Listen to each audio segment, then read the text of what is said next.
Sementara itu, Fakultas Ekonomi Universitas Warmadewa menggelar ceramah akademik bagi mahasiswa baru reguler B.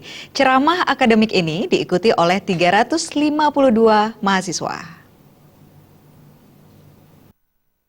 Ketua Panitia Ceramah Akademik Nyoman Rusmiati menjelaskan, ceramah akademik memaparkan hal-hal yang perlu diketahui mahasiswa terkait pembelajaran di Fakultas Ekonomi. 352 mahasiswa reguler B yang mengikuti ceramah akademik berasal dari 2 jurusan, yakni 238 dari jurusan manajemen dan 114 dari jurusan akuntansi. Nantinya jurusan manajemen akan dibagi menjadi 4 kelas, sementara jurusan akuntansi dibagi menjadi 3 kelas. Jadwal perkuliahan untuk kelas reguler ini adalah Kamis, Jumat, dan Sabtu, yang mulai pukul 18 WITA. Total SKS yang ditempuh mahasiswa reguler B nantinya mencapai 148 SKS. Jadi untuk kelas reguler B ini dari peserta yang ikut testing sebanyak 525 orang. Dari peserta yang ikut testing itu yang lulus dan mendaftar kembali sebanyak 352 orang.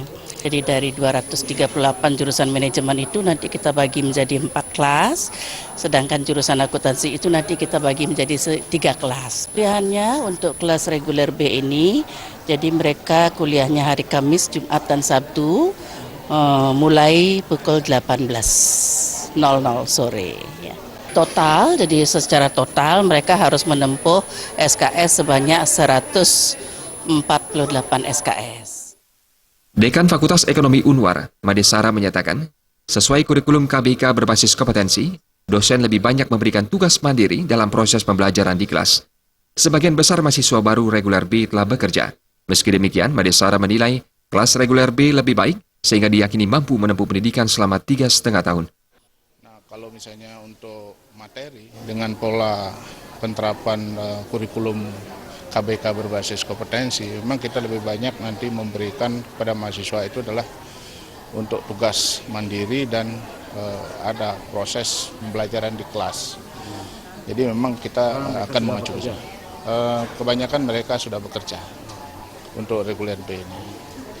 Nah, dengan kondisi seperti itu, dari pengalaman yang ada, memang malahan justru reguler B ini jauh lebih bagus serapannya dibanding dengan reguler A, kalau saya lihat dari pengalaman perjalanan yang ada. Setengah tahun kecuali memang rata-rata indeks prestasi mereka itu di atas 3,9, rata-rata 4, itu memang ada kebijakan yang kita berikan, mereka boleh menempuh lebih.